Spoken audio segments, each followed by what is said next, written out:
Kita lanjutkan masih membicarakan tentang tugas imam. Kemarin tugas imam dalam bacaan salat adalah yang pertama, ketika membaca Fatihah membesarkan suara, begitu juga surat, dan begitu juga takbir. Kemudian imam harus diam untuk membaca iftitah dan juga harus diam setelah amin, dan satu lagi diam sejenak setelah membaca surat, jangan langsung takbir untuk rukuk. Yang selanjutnya surat yang dibaca, usahakan sebisa mungkin surat harus yang tidak memberatkan terhadap jamaah. Jangan seperti Sayyidina Mu'adz bin Jabal ketika beliau dimarahi oleh Rasulullah sallallahu alaihi wasallam karena terlalu panjang membaca surat. Di surah al-pertama, rakaat pertama beliau membaca surah Al-Baqarah yang 2 juz setengah. Akhirnya beliau dimarahi oleh Rasulullah sallallahu alaihi wasallam. Jangan kamu membuat fitnah terhadap jamaah. Karena jamaah ntar kalau misalkan terlalu lama ada yang langsung salat sendiri pulang. Kemudian kita lanjutkan. Qala al-Imam Al-Ghazali rahimahullah wa nafa'ana bihi wa ulumihi fid dharain amin. Wa amma wadhaiful arkan. Marhaban. Sebelumnya ini kan ada penting. Agar kita merasa itu lama. Kita membutuhkan. Ya. Misalkan sendiri itu Maksudnya imam lama itu lama. Tadi contohnya kan terlalu lama baca suratnya. Maksudnya jeda antara Fatihah dan surat. Suratnya panjang. Iya. Sehingga jamaah ini mundur kan. Iya. Sholat misalkan sholat sendiri. Itu hukumnya seperti apa? Kalau hukum mufaraqah dalam salat, makmum niat enggak ikut imam lagi salat. Kalau yang tanpa alasan sama sekali makruh. Misalkan saya awalnya salat bismillahirrahmanirrahim, pas ngedengar, itu imam saya enggak suka, musuh saya imam. Akhirnya niat faraq. Makruh dan tidak mendapatkan fadilah berjamaah. Batal fadilah berjamaah semuanya. Sedangkan kalau ada alasan seperti contoh yang kejadian Sayyidina Mu'adz. Ini imam rakaat pertama aja Al-Baqarah, 2 juz setengah. Akhirnya kita enggak kuat, udah berdiri udah enggak kuat, mau gimana lagi? Kita niat mufaraqah saat itu. Hukumnya itu dibolehkan, enggak makruh. Ataupun imam misalkan kita melihat imamnya meninggal suka meremehkan hal sunnah. Imamnya kadang-kadang enggak membaca terlalu cepat. Artinya beliau tidak memperhatikan hal-hal yang sunnah. Enggak angkat tangan, asal dia salam. Jadi salatnya enggak terlalu diremehkan. Bagi beliau itu sunnah-sunnah itu enggak terlalu diperhatikan misalkan imam. Akhirnya kemudian ada sebagian makmum merasa tidak nyaman salat seperti itu. Masa ini imam misalkan tahiyat awal enggak dibaca langsung bangun. Kemudian ntar qunut enggak dibaca bagi mazhab Syafi'i misalkan. Ini makmum akhirnya niat mufaraqah. Kalau ada alasan seperti itu dibolehkan. Dibolehkan. Itu dari segi imam, alasan imam. Seandainya mungkin enggak ada alasan jamaah, misalnya dalam keadaan sakit. Ada alasan boleh. Buru-buru ada Iya. Mundur salat sendiri. Boleh. Artinya kalau ada alasan yang kira-kira alasan syar'i tapi jangan dibuat-buat. Bukan alasan dibuat-buat, benar-benar alasan. Kemudian dia mundur sendiri menyelesaikan. Boleh atau tidak seperti itu? Boleh. Dan misalkan kita sudah 3 rakaat. Kita sudah 3 rakaat ikut imam, kemudian di rakaat terakhir kita karena misalkan kita bawa anak kecil di masjid misalkan contohnya. Kemudian anak kecil nangis, jatuh, tabrak pintu atau apa. Daripada dia teriak di masjid mengganggu orang satu masjid, akhirnya kita langsung salat sendiri dipercepat sendiri 1 rakaat terakhir itu. Niat mufaraqah dari imam untuk ngambil anak biar enggak terlalu bikin ribut di masjid misalkan. Itu boleh seperti itu, boleh. Terus 3 rakaat yang tadi sudah lewat, insyaallah kita mendapatkan fadilah berjamaah. Yang dalam 3 rakaat pertama tadi. Posisi jamaahnya tetap di posisi Tetap di situ, boleh itu Pak. Entar lah, tinggal keluar aja. Jangan mundur orang di belakang, entar ketabrak lagi semua orang belakang. Enggak selesaikan di situ, entar selesai sholat keluar. Jadi hukum mufaraqah kalau ada alasan syar'i dibolehkan, dan sholat yang sudah kita lakukan berjamaah sebelumnya, misalkan kita niat mufaraqah di rakaat keempat, 3 rakaat pertama itu kita di situ mendapatkan pahala berjamaah. Ini kalau ada alasan syar'i. Syar'i termasuk dalam kondisi sakit perut. Iya, termasuk. Kalau tidak ada alasan sama sekali, alasan cuma yang nggak suka ke imam ini misalkan, ini hukumnya makruh dan semua fadilah berjamaah itu nggak dapat.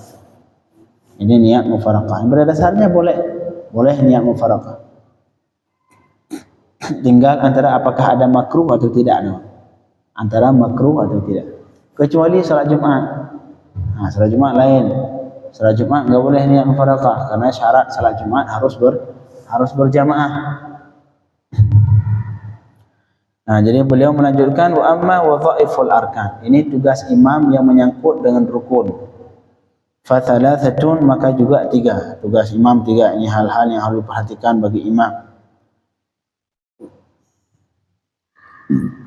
Al-awwaluha an yukhaffifar ruku' wa sujud. Yang pertama, imam harus meringankan ruku' dan sujud. Jangan rukuknya setengah jam, sujudnya setengah jam. Kasihan makmum. Dia harus sedikit meringankan. Fala yazidu, maka imam jangan melebihkan dalam tasbih ketika ruku' dan sujud, jangan melebihkan di atas 3 kali. Sudah subhana rabbiyal a'la wa bihamdihi, subhana rabbiyal a'la wa bihamdihi, subhana rabbiyal a'la wa bihamdihi. Sudah cukup 3 kali.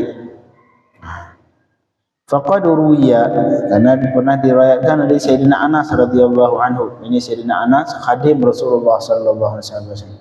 Beliau yang bawa sandal Rasul. Beliau orang yang menghadam Rasul. Kalau Rasul butuh air buat wudu, itu beliau yang ambil.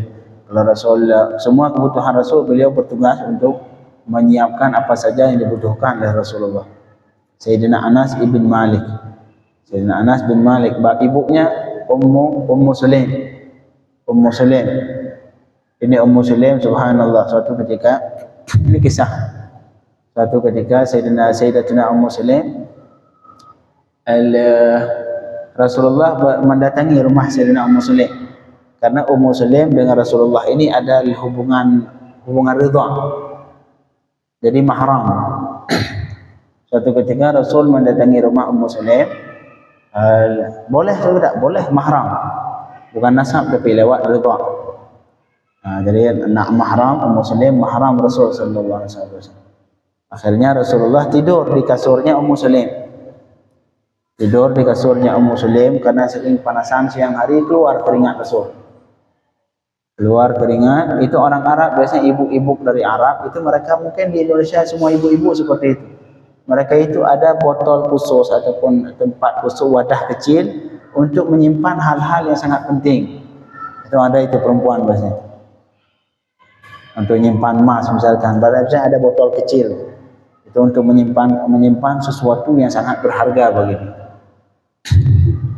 Akhirnya Ummu Sulaim mengambil satu botol beliau tempat nyimpan yang sangat penting.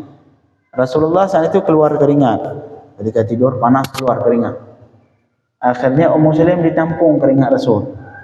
Dimasukkan ditampung, dilap lah kalau bahasa kita sekarang mungkin dilap.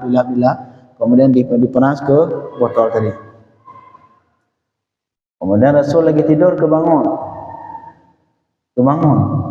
Beliau bertanya, "Malaki ya Ummu Sulaim, ini ngapain kamu ngambil keringat saya?" Apa jawaban Ummu Sulaim? "Saya ingin mencampurkan keringat engkau dengan wewangian kami ya Rasul." Karena keringat Rasulullah melebihi wangi, melebihi mesik, melebihi parfum. Parfum ini wangi keringat Rasulullah melebihi dari parfum. Kata Ummu Sulaim, siapa yang dasarnya semua keringat jijik. Semua benda yang keluar dari manusia jijik. Bagi yang keluar di telinga, keluar di hidung, keluar di mulut, keluar di kaki, semua benda jijik. Kecuali yang keluar dari Rasulullah. Semua yang keluar dari Rasulullah tidak ada yang jijik. Tidak ada satupun benda yang keluar dari Rasulullah jijik. keringat. Kalau keringat manusia yang lain, apalagi keringat yang udah 2 hari belum mandi, ya subhanallah. Tapi ini Ummu Sulaim mengambil keringat Rasulullah untuk ditampung. Fungsinya untuk apa? Ketika ditanya sama Rasul, saya ingin fungsinya entar di parfum kami yang kami beli bisik misalkan, kami campur ini keringat engkau Rasulullah supaya bertambah wangi. Sallallahu alaihi wasallam. Malahan dikisahkan Rasulullah kalau melewati satu jalan, satu lorong, misalkan lewat depan rumah tahfidz, itu sampai berapa hari kecium masih bau wangi. Pokoknya kalau ketika mereka orang Arab itu, para sahabat itu ketika melewati satu lorong kecium ada parfum enak wanginya, mereka pasti tahu ini baru dilewati oleh Rasul sallallahu alaihi wasallam. Jadi semua lorong kalau kecium wangi, ya, mereka sudah yakin ini pasti Rasul sudah lewat di sini. Ini Rasul sallallahu alaihi wasallam. Suatu ketika para sahabat air ludah Rasul sallallahu alaihi wasallam dikisahkan tidak jatuh ke tanah, ditampung sama sahabat. Ditampung sama sahabat, digosok di badan. Jijik, semua yang keluar dari mulut Rasulullah tidak jijik, seperti mahkota keluar. Air di dunia, air yang paling afdal di dunia adalah air yang keluar dari tangan Rasulullah. Kalau air jernih, ini air minum ataupun air yang paling bersih di dunia adalah air afdalil miyah, air yang paling baik, melebihi air Zam-Zam, melebihi air semua adalah air yang keluar dari tangan Rasul sallallahu alaihi wasallam. Inilah Rasulullah. Kembali ke Sayyidina Anas tadi. Sayyidina Anas adalah khadim Rasul sallallahu alaihi wasallam. Sayyidina Anas anaknya Sayyidatina Ummu Sulaim. Kata Sayyidina Anas apa? Ini hadis diriwayatkan oleh Sayyidina Imam Al-Bukhari dan Muslim, sahihain. Apa kata Sayyidina Anas? Ma ra'aitu akhaffa salatin min Rasulillah sallallahu alaihi wasallam fi tamam. Saya tidak pernah melihat satu salat pun yang seringan salat Rasulullah. Artinya salat Rasulullah sangat ringan, tidak memberatkan ke jamaah. Sallallahu alaihi wasallam. Tapi di hadis yang lain juga pernah diriwayatkan hadis diriwayatkan oleh Imam Abu Daud dan Imam An-Nasa'i dari Anas juga sama, yang meriwayatkan Anas juga. Kata Sayyidina Anas, lamma shalla khalfa Umar aidan anna Anas, Sayyidina Anas pernah salat di belakang Sayyidina Umar bin Abdul Aziz. Suatu ketika Sayyidina Anas salat di belakang Sayyidina Umar bin Abdul Aziz. Saat itu beliau menjadi amir di Madinah. Ini beliau Sayyidina Umar bin Abdul Aziz belum menjadi khalifah. Belum menjadi khalifah tertinggi, khalifah raja muslim. Masih menjadi amir. Amir itu kayak gubernur lah. Belum presiden, masih gubernur. Beliau amir di Madinah. Kemudian Sayyidina Anas bin Malik berkata, ini Sayyidina Anas marhaban.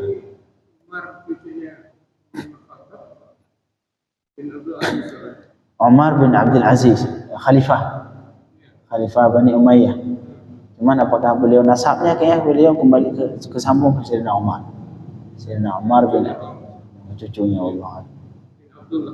Iya, cucunya dari anak yang paling dari perempuan yang enggak mau menipu susu itu, Allah alam. Dikisahkan seperti itu. Yang katanya kata ibunya, kamu campur aja itu susu dengan air, nggak bakal ketahuan. Sayyidina Umar kan nggak ngelihat. Akhirnya anak itu Sayyidina Umar nggak ngelihat, tapi yang punya Sayyidina Umar ngelihat. Itulah Allah maksudnya. Akhirnya ini ibunya itu anak itu dinikahkan dengan anaknya Sayyidina Umar. Allah dikisahkan seperti itu. Jadi akhirnya lahir Sayyidina Umar bin Abdul Aziz. Sayyidina Umar bin Abdul Aziz. Kata Sayyidina Anas sahabat yang beliau pernah salat di belakang Rasulullah enggak sekali dua kali. Kata beliau, ma sallaitu, saya tidak pernah salat di belakang seorang pun yang paling serupa dengan salat Rasulullah. Salat di belakang orang, tapi salat yang paling sesuai ataupun yang paling sesuai dengan salat Rasulullah adalah salat ini anak pemuda ini, min hadzal sya'b, Jadi mungkin saat itu Sayyidina Umar bin Abdul Aziz masih muda. Nah, masih muda. Dia kata Sayyidina Anas, dari semua orang yang saya salat di belakangnya, saya tidak menemukan orang yang salatnya paling mirip dengan salat Rasulullah sallallahu alaihi wasallam dari salat Umar bin Abdul Aziz. Qala Sayyidina Anas melanjutkan, wa kunna nusabbih wara'ahu 'ashran. Kami yang makmum, kata Sayyidina Anas, bertasbih di belakangnya itu 10 kali. Artinya sempat bertasbih 10 kali. Nah, ini hadis bertentangan dengan hadis tadi. Hadis tadi berapa? Rasulullah 3. Tapi di sini hadis 10. Subhanallah. Kata waruya mujmalan annahum qalu, malahan di sahabat berkata, kunna nusabbih wara'a Rasulillah sallallahu alaihi wasallam fi ruku' wa sujud 'ashran. Kami bertasbih di belakang ketika salat di belakang Rasul, baik ketika ruku' atau ketika sujud 10. Artinya tasbih Rasulullah sebanyak 10 kali. Jadi waktu beliau ruku', waktu beliau sujud cukup untuk dibaca tasbih 10 kali. Kemudian komentar Imam Al-Ghazali dalam hadis ini, wa dzalika hasan, itu bagus. 10 kali bagus. Lakin ats-tsalath, tetapi 3 kali apabila idza kathura al-jam'u ahsan. 3 kali apabila jamaah ramai itu lebih bagus. Cukup 3 kali. Apalagi di masjid seperti masjid kita yang masjid umum. Masjid umum beda halnya masjid di pondok, misalkan masjid yang jamaahnya terbatas. Apalagi di sebagian masjid kayak masjid di sebagian pondok itu ada yang kadang-kadang sekali salat sampai 1 juz. Itu boleh karena memang jamaahnya terbatas dan semua jamaah setuju. Semua jamaah setuju dengan bacaan yang seperti itu, silahkan. Tapi kalau di masjid yang seperti kita, masjid kalau dalam bahasa fikih namanya masjid matruk, masjid yang dilalu lalang manusia, di masjid jalan raya, itu jangan baca panjang. Bisa jadi orang buru-buru menyempatkan waktu sedikit buat sholat, kemudian kita lama-lamain, kasihan. Sedangkan beliau keburu. Makanya kata Imam Ghazali 10 kali bagus. Tapi kalau jamaah banyak itu 3 kali lebih bagus. Kecuali fa'amma, adapun apabila lam yahdhur, sahabat tadi kan sahabat baca Rasulullah baca sampai sahabat 10 kali, itu bagaimana hadis? Ini lain, kata Imam Ghazali, fa imma idza lam yahdhur illa al-mutajarridun lid-din. Apabila tidak hadir yang hadir berjamaah cuman orang-orang yang memang mereka mengkhususkan diri untuk agama, seperti para sahabat. Ini para sahabat ini orang-orang yang memang mereka tidak mikir apa-apa, fokus ke apalagi ahlus sufah itu. Ahlus sufah yang ulama yang karena Rasulullah cara mendidik sahabat itu ada istilah namanya cetak kader. Jadi ada sistem pengkaderan di masa Rasul. Jadi sahabat itu walaupun banyak, ada yang pintar, ada yang enggak pintar, ada yang jadi ulama, ada yang jadi pengusaha, banyak-banyak, beda-beda. Kayak misalkan Abdurrahman bin Auf, pengusaha. Ada Sayyidina Abu Hurairah, faqih. Sayyidina Mu'adz bin Jabal, nah ini beliau faqih. Sayyidina Ali bin Abi Thalib, beliau adalah faqih. Artinya satu sahabat itu enggak sama semua. Walaupun mereka dari segi sifat sahabat itu semartabat semua. Tapi ada yang namanya pengkaderan di masa Rasul, pengkaderan untuk menciptakan kader-kader ulama dari para sahabat. Makanya lahirlah ulama-ulama di kalangan sahabat seperti Ibnu Mas'ud, Sayyidina Ibnu Mas'ud, Sayyidina Abdullah bin Jabir, Sayyidina Abu Hurairah. Nah, ini para ulama yang hasil dari pengkaderan di masa Rasulullah sallallahu alaihi wasallam. Jadi Rasulullah di samping beliau mengajak mendakwahkan seluruh umat, tapi di sisi yang lain beliau punya jamaah khusus kayak para kiai misalkan. Beliau kadang-kadang ngajar di luar di masjid-masjid ngajar juga, tapi beliau juga memiliki tempat yang di situ beliau pengkaderan yang memang dididik benar-benar, dicek dari awal dari nahunya, sarafnya sedikit-sedikit diangkat sampai jadi ulama. Ada seperti ini, seperti halnya Rasul sallallahu alaihi wasallam. Rasul turun ke masyarakat berdakwah iya, Tapi di siang lain Rasul juga mencetak beberapa orang yang menjadi kader ulama lah. Itu namanya ahlu sufah. Akhirnya mereka nggak kerja. Ini orang fokus belajar, nggak kerja. Hidup mereka dari mana? Hidup mereka dari bantuan orang sekitar, orang Madinah. Orang Madinah yang punya kebun kurma, sore dibuat sebagian ke kebun ke apa namanya buat kurma ke mereka. Jadi mereka hidup dari mereka miskin, sering kelaparan itu. Sayyidina Abu Hurairah sering kelaparan beliau belajar. Makanya santri itu wajar lapar. Santri-santri wajar lapar sekali itu. Sahabat santri di masa Rasulullah juga sering kelaparan. Sayyidina Abu Hurairah ketika kita mendengar kisahnya sering lapar ketika belajar. Ketika menjadi beliau belajar dalam masa belajar di hadapan Rasulullah di Sufah. Jadi yang maksud sahabat tadi, kenapa Rasulullah membaca 10 kali? Karena memang sahabat saat itu adalah orang-orang yang fokus ke agama. Beda halnya orang, kalau kita mungkin orang yang sibuk, orang yang enggak, itu cukup 3 kali. Fa idza lam yahdhur illa al-mutajarridun lid-din. Ini contoh di pondok misalkan. Orang yang enggak mikir kerja untuk makan per bulanannya sudah dikirim oleh orang tua. Fa illam, apabila jika tidak hadir ke jamaah kecuali cuman orang-orang yang fokus ke agama seperti di pondok, fala ba'sa bil 'ashr, maka silahkan baca 10 kali. Imam baca 10 kali tasbih. Karena memang mereka nggak kerja, nggak ada kesibukan lain. Kata Imam Ghazali, wa hadza wajhul jam'i baina riwayat. Karena riwayat banyak. Ada hadis mengatakan Rasul cuma 3 kali. Ada hadis mengatakan seperti ini Rasul 10 kali. Ini bagaimana cara menggabungkan hadis seperti itu? Ini hadis 1 3, 1 10. Pertentangan hadis. Memang iya secara zahir pertentangan. Tapi maksud 10 yang 3 ini untuk masjid umum. Masjid umum 3. Tapi kalau di tempat masjid khusus misalkan yang orang di situ fokus, bukan orang-orang yang memiliki kesibukan, orang yang fokus ke agama, silakan. Nah, situ 10. Seperti halnya Rasulullah membaca 10 tasbih bersama para sahabat.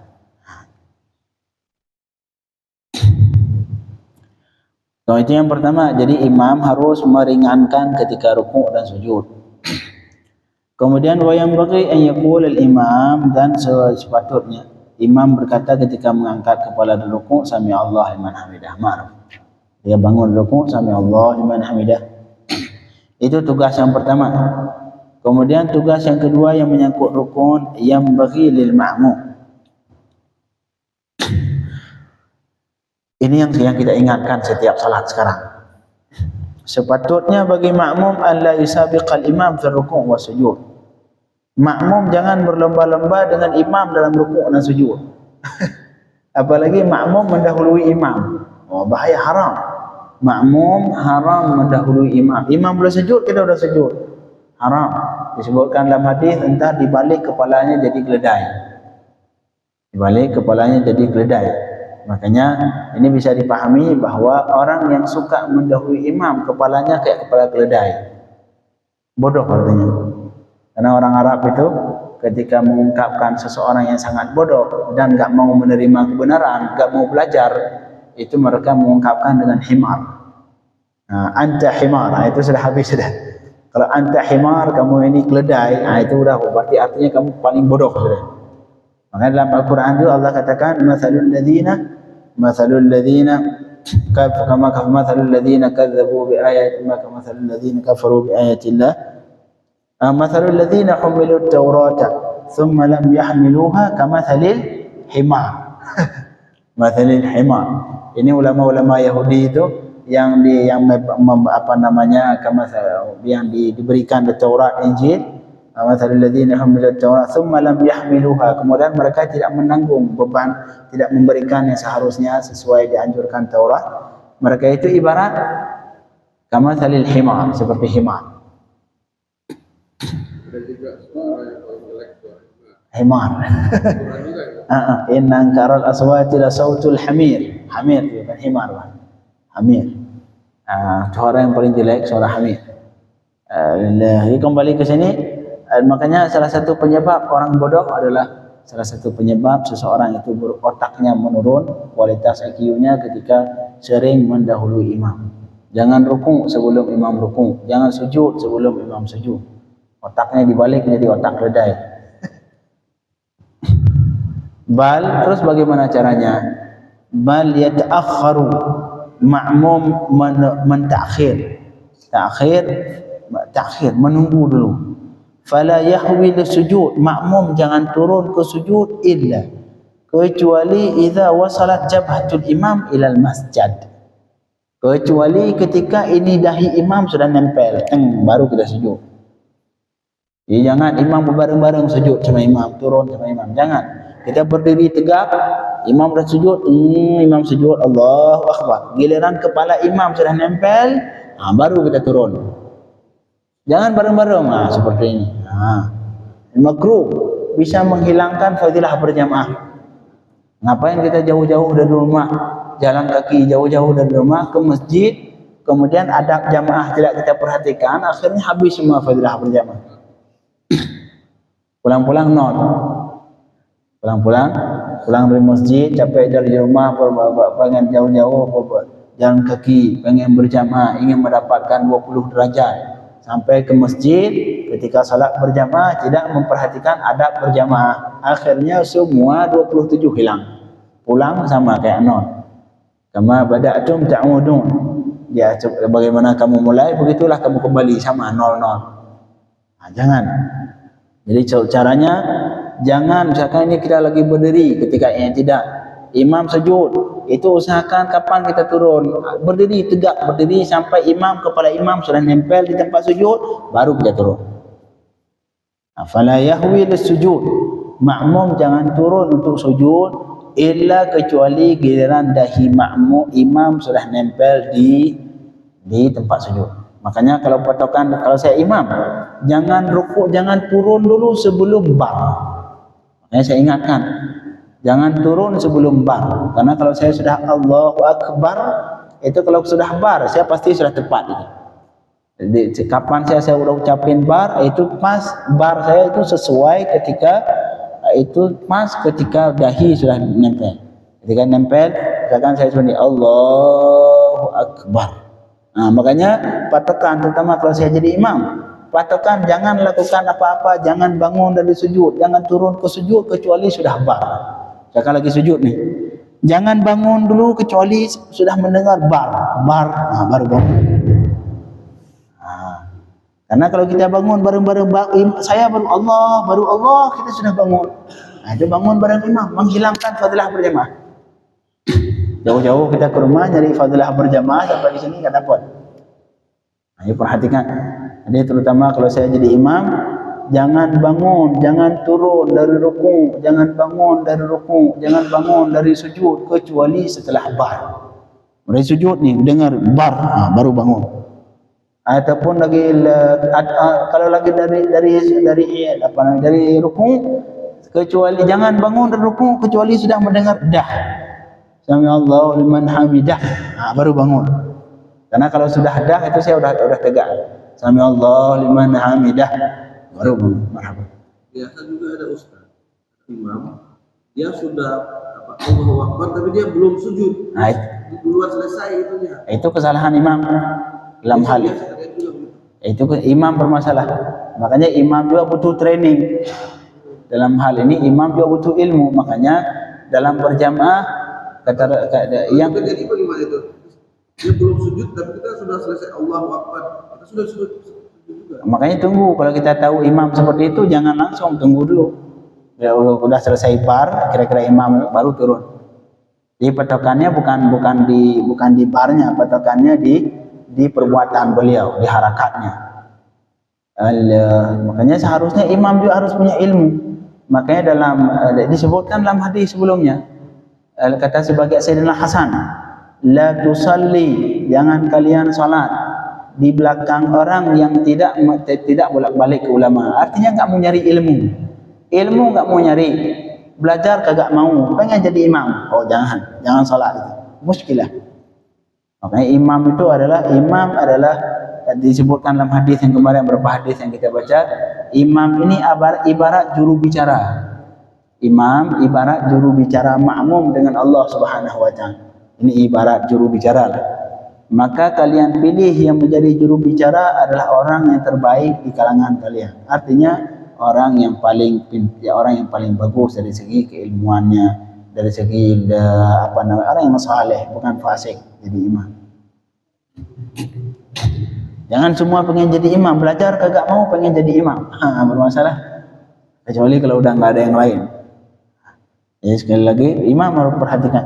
Imam bagi imam jangan sama sekali mengucapkan bar kecuali dia itu sudah sampai di tempat. Misalkan dia rukuk, Allahu Akbar. Usahakan ketika bar sudah sempurna rukuk. Nanti makmum seperti itu. Makmum kapan dia mulai turun untuk rukuk? Ketika mendengar bar, Allahu Akbar. Bar baru Allahu Akbar. Nah, ini ketentuan antara imam dan makmum. Marhaban. Makanya imam harus pintar. Imam usahakan ketika bar harus. Makanya saya kasih tahu, jangan sampai ruku, jangan sampai sujud kecuali sudah bar. Karena saya sudah memastikan bahwa ketika bar saya itu pasti sudah pas. Saf belakang dia. Untuk saf belakang. Makanya saf belakang yang enggak mendengar imam, yang tidak melihat imam, cukup dengan mendengar bar, baru dia melakukan. Makanya kadang-kadang kita harus sering, makanya saya harus sering mengingatkan hal ini. Karena kasihan, jauh-jauh dari rumah ke sini kemudian mendahului imam, haram mendahului imam. Justru ke sini pengen dapat pahala, pulang-pulang buat dosa. Hati-hati, kita berjamaah harus memiliki tata krama, memiliki adab-adab berjamaah. Jadi sekali lagi imam makmum jangan turun untuk sujud kecuali imam sudah sampai, dahi imam sudah sampai, dah nempel di tempat sujud. Disebutkan dalam hadis yang diriwayatkan oleh Sayyidina Imam Bukhari, hakadza kana iqtida'u sahabati bi Rasulillah. Beginilah cara para sahabat mengikut Rasulullah. Artinya mereka apa? Disebutkan dalam hadis, fa idza rafa'a min ar-ruku', apabila Rasul bangun dari rukuk, lam ara ahadan, saya tidak melihat seseorang pun yahni dhahrahu hatta yadha' Rasulullah sallallahu alaihi wasallam jubhatahu 'ala al-ard. Ketika Rasul i'tidal ini, kemudian ketika aku mau sujud, kata-kata sahabat tadi yang meriwayatkan hadis ini Imam Bukhari, saya tidak melihat satu pun sahabat yang turun sampai Rasulullah udah nempel dahinya di tempat sujud, baru semua sahabat bareng. Kalau kita enggak, ada yang sebagian lebih cepat sujud dia dibanding imam, baru imam Allah sujud dia duluan. Astagfirullahaladzim. Ini himar ini. Ini contoh-contoh himar seperti ini. Ini kalau ketemu orang-orang seperti ini, bapak himar. Tapi pakai bahasa Indonesia, bahasa Arab kan enggak tahu.